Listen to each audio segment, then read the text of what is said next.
ఒకసారి టీచర్స్ని చూస్తే నాకు చాలా బాధ వేస్తుంది.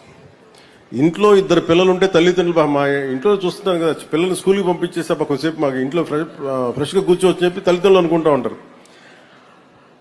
అలాంటి ప్రతి తల్లిదండ్రులు వదిలేసిన బిడ్డని టీచర్ చూసుకోవాలంటే టీచర్కి వెళ్ళాలి. వాళ్ళ ఇంట్లో బిడ్డల్ని అక్కడ వదిలేసి ఇక్కడ కూర్చొని ఇలా అరుపులు ఇలా కేకలు, ఒక్కళ్ళు కాదు ఇద్దరు కాదు, కనీసం క్లాస్ రూమ్కి 30 మంది ఎంతోమంది ఉంటారు. వీళ్ళందరూ అరుపులు కేకలు పట్టించుకోవాలి, అలసిపోతారు.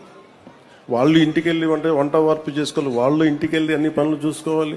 దాంతోపాటు మనం చదువు నేర్పించాలంటే ముఖ్యంగా విద్యార్థులకు చెప్తాను, మన టీచర్లకి ఒకసారి విసుక్కుంటారు మనల్ని. అవసరమైతే ఒక చిన్న విసుగ్గా ఒక చిన్న దెబ్బ వేస్తారు.